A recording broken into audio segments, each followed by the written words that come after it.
Hello everybody, this is Fernando for the latest Cryptids and Monsters video.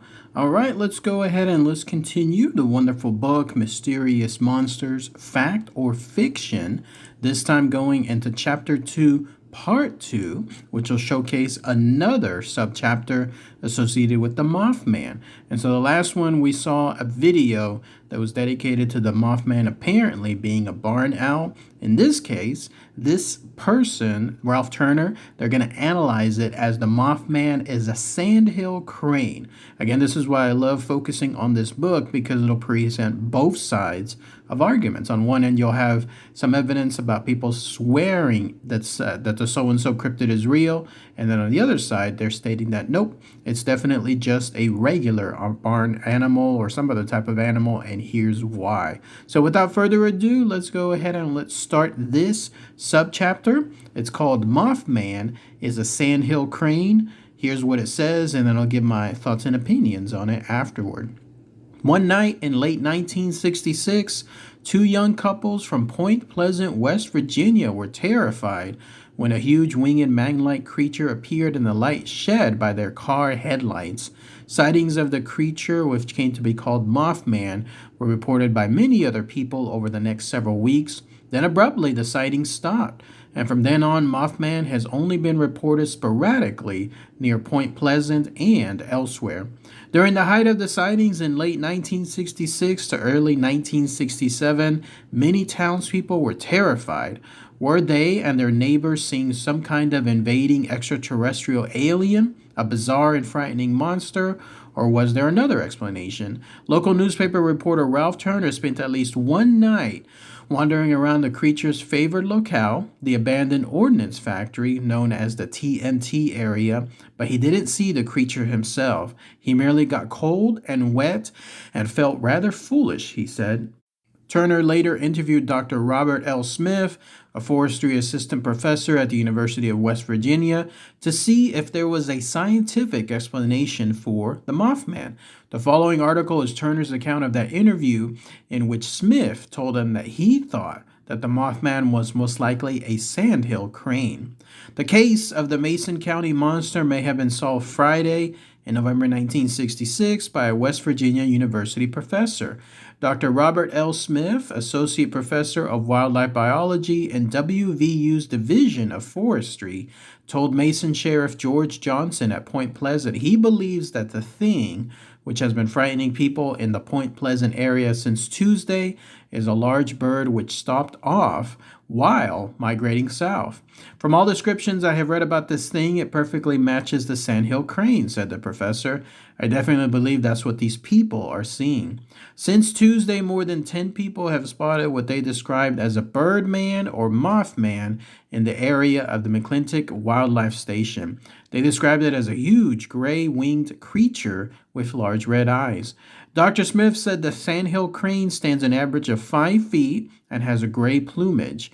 A feature of its appearance is a bright red flesh area around each eye. It has an average wingspread of about 7 feet.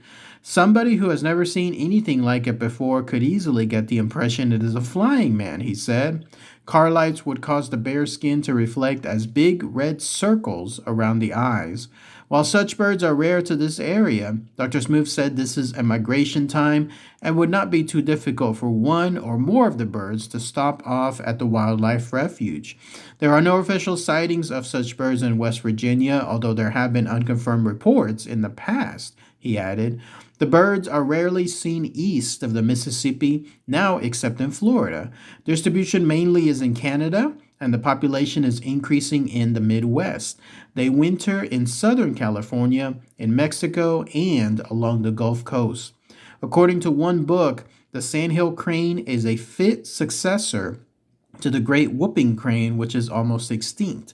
The book states that the height of the male when it stands erect is nearly that of a man of average stature, while the bird's great wings carry its compact and muscular body with perfect ease at a high speed. Dr. Smith said that while the birds are powerful flyers, they cannot match the 100 miles per hour speed one couple reported this thing attained when pursuing their car. Dr. Smith warned that while the sandhill crane is harmless if left alone, if it is cornered, it may become a formidable antagonist. Its dagger-like bill is a dangerous weapon, which the crane does not hesitate to use when at bay or fighting for its life. Many a hunter's dog has been badly injured, he said. Some of those who reported seeing the monster remembered best the eerie sound that it made. The description of the sandhill crane also fits there. The cry of a sandhill crane is a veritable voice of nature, untamed and terrified, says one book on birds. Its uncanny quality is like that of the loon, but is more pronounced because of the much greater volume of the crane's voice. Its resonance is remarkable, and its carrying power is increased by a distinct tremolo effect. Often for several minutes after the birds have vanished, the unearthly sound drifts back to the listener like a taunting trumpet from the underworld. And then that's it. That's pretty much it for this chapter. This next part associated with the chapter. We're talking about chapter 2, part 2. The theme being Sandman or Mothman is a sandhill crane. So let's talk about that here. A brief chapter, but it pretty much comes to the point. Direct and succinct, it states that it is a misidentified sandhill crane. I've never seen a sandhill crane, at least I think, anywhere here in the Texas area.